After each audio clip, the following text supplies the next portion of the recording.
Kehancuran Jokowi, ancamannya bisa 20 tahun penjara hingga seumur hidup. Ngeri kali ini. Mungkinkah? Apa yang nggak mungkin? Gelar Joko Widodo sebagai finalis penjahat dan koruptor terorganisir dunia adalah pukulan akhir tahun 2024 dan kado pensiun 2025 Jokowi. OCCRP seolah mengantar lengser presiden yang hobi bohong dan serba palsu ini dengan ucapan "Selamat jalan koruptor dunia". Di dalam negeri, Jokowi ditampar MK lewat presidensial threshold 0%. Rekayasa mengangkat dirinya sebagai presiden 2 periode dan anak yang menjadi wapres melalui presidensial threshold 20% telah berakhir. Keluarga Jokowi semakin tidak bermasa depan dan bakal dikejar oleh dosa politik di masa belakang. Kalau bicara threshold 0%, maka ya Kaisang juga berhak. Nanti diusulkan Kaisang sebagai calon presiden oleh PSI. Nggak apa-apa. Nanti saya yakin 2029 rakyat makin cerdas, rakyat makin melek media sosial, bahkan sampai ke desa-desa yang biasanya habis oleh politik uang. Saya kira ini akan tergerus oleh kesadaran berpolitik rakyat Indonesia. Saya yakin sekali itu. Wajah lesu Jokowi ketika menanggapi vonis OCCRP adalah sinyal akan berakhirnya masa kejayaan Joko Widodo di panggung kekuasaan. Meskipun mencoba mencari pegangan, namun semua mulai enggan dipegang. Awalnya PDIP yang memecat Jokowi, Gibran, dan Bobi. Lalu 9 naga pindah majikan. Tinggal Prabowo yang bertahan dan masih mahir bersilat lidah. Bahwa Jokowi berkontribusi besar menyukseskan Prabowo sebagai presiden, semua orang tahu.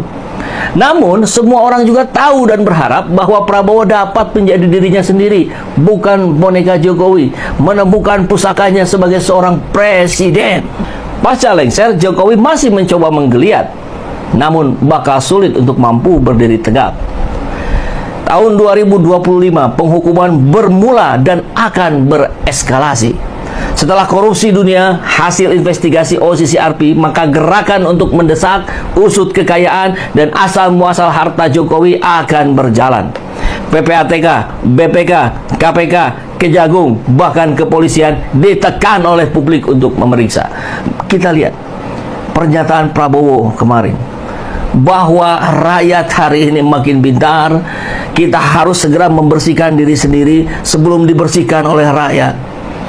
Seruan tangkap dan adili Jokowi dari pintu korupsi memiliki landasan yang kuat.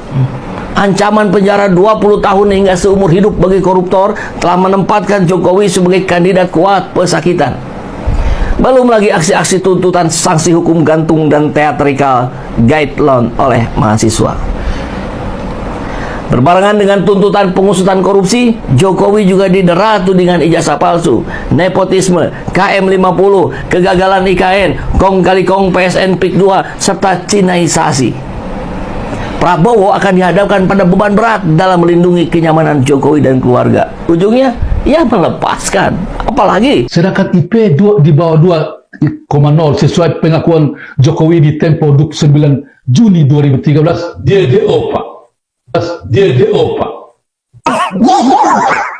Meledak.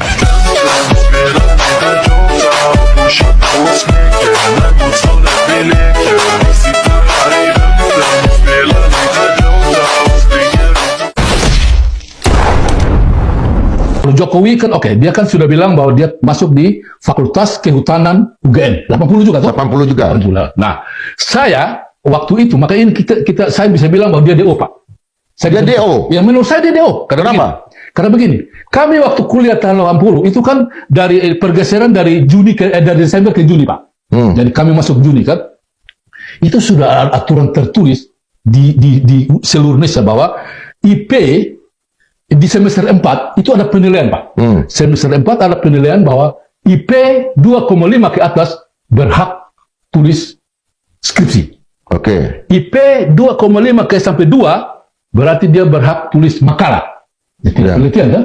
Sedangkan IP di bawah 2,0 sesuai pengakuan Jokowi di Tempo 9 Juni 2013, dia DO, Pak.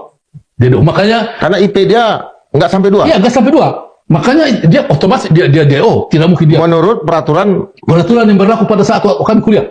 Waktu mulai tahun 80. Tahun 80. Teman-teman, kembali lagi bersama saya di channel ini. Kita sudah menyaksikan secara bersama cuplikan video yang cukup menarik dalam polemik perkara ijazah mantan Presiden Joko Widodo yang terus bergulir. Kita melihat ya di cuplikan video bahwa bisa ya, dan akan kemungkinan akan terjadi teman-teman kalau benar ijazah dari mantan Presiden Joko Widodo ya palsu, tentu penjara menanti 20 tahun penjara. Ya, jadi teman-teman, bahwa memang hal ini akan mengguncang kembali terkait dengan ijazah dari mantan Presiden Joko Widodo yang katanya asli tapi masih menjadi misterius karena tidak pernah ditujukan oleh para oleh para relawan-relawan, begitu juga dengan sebagai tergugat, yaitu mantan Presiden Joko Widodo. Ya, jadi teman-teman, bahwa memang kasus ini cukup viral di media sosial karena di mana ijazah tersebut katanya asli tapi menjadi aneh ketika tidak pernah ditujukan dan tidak pernah diperlihatkan, sehingga berbagai pihak mulai mempertanyakan apakah ijazah dari mantan Presiden Joko Widodo ini asli atau palsu, teman-teman. Ya, karena memang kalau asli tentu udah lama ditujukan, dan kalau asli tentu tidak ragu lagi untuk ditujukan, dan bahkan siapapun akan menunjukkan, baik dari relawannya maupun bisa saja melalui kuasa hukumnya. Tapi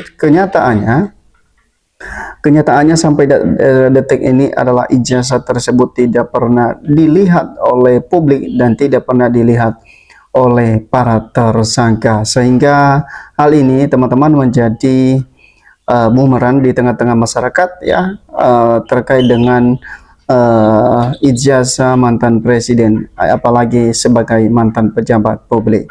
Ya, jadi teman-teman, di bawah ini dari komentar tadi kita melihat ini ada beberapa komentar netizen yang mereka tanggapi terhadap cuplikan video tadi, menyatakan bahwa patut diduga masuk UGM pakai ijazah abal-abal.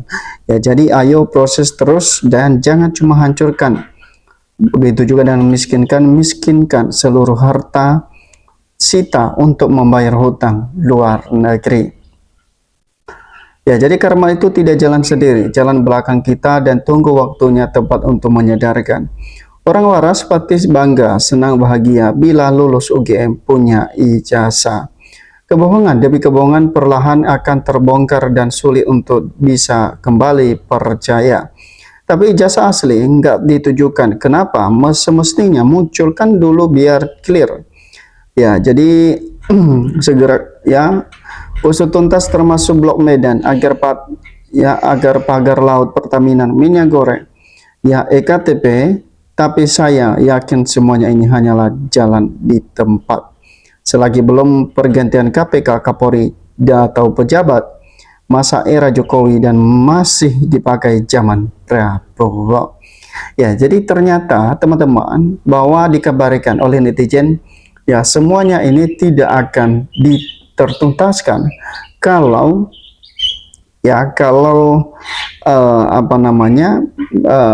tidak ada pergantian ya penegakan hukumnya, seperti ya yang dituliskan oleh nanti KPK, Kapolri, atau pejabat-pejabat lainnya.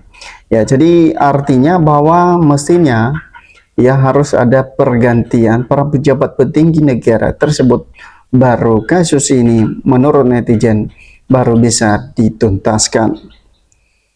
Ya, semoga dihukum seumur hidup dan jebloskan ke penjara.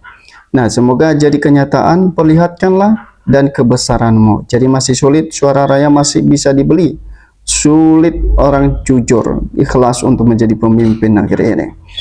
Ya, jangan hanya macam ya wacana saja, dan buktikan. Dan Indonesia ini diterdirikan oleh keinginan menang. Untuk jadi pemimpin harus punya duit untuk suap menyuap. Ya, jadi akhirnya teman-teman, ini banyak sekali ya, akhirnya netizen menilai bahwa hukum di negara ini sepertinya tumpul ke atas ya, tajam ke bawah.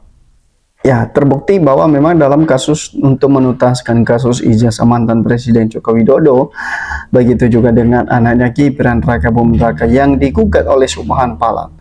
Ingat, dan mungkin teman-teman sudah mengetahui hal ini bahwa dikabarkan baik dari usulan pemalsulan yang dikirimkan oleh Forum Purnawirawan kepada DPR, MPR, dan begitu juga dengan gugatan yang dilayangkan oleh bernama Subhan Palan ke pengadilan. Hal ini pun yang kita melihat dari penegakan hukum tidak ada kejelasan yang secara jelas ya kepada publik apakah ini dilanjutkan atau memang sudah dibatalkan ya dengan usulan tersebut karena tidak memenuhi syarat dan segala macam. Tapi artinya bahwa memang sampai detik ini tidak ada pemberitahuan kepada publik kalau itu dilanjutkan atau dibatalkan. Ya, jadi teman-teman itulah hukum di negara Konoha ya, kata dari kawan-kawan netizen menyampaikan begitu ya, hukum di negara Konoha ini memang kurang lebih begitu.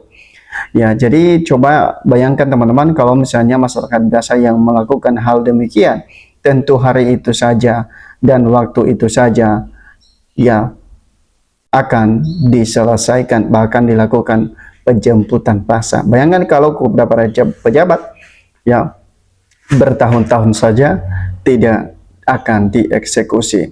Ya, jadi juga terbukti kepada Sylvester Matutina, seorang relawan Jokowi.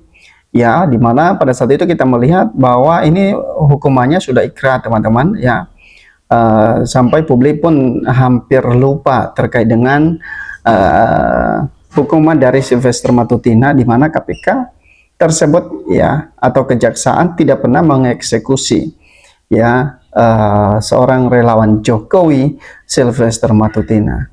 Ya, tahu kenapa? Bahwa kenapa nggak dieksekusi? Tentu karena itu adalah pejabat publik. Ya, apalagi sebagai seorang pejabat ini tentu ya punya ya seperti ada orang-orang besar ya. Bahkan disebut Troy Suryo, ada orang besar, ada orang kurus, ada orang besar teman-teman di belakang sehingga tidak bisa dieksekusi. Teman-teman itu saja, bagaimana menurut Anda? Berikan komentar Anda ya di postingan.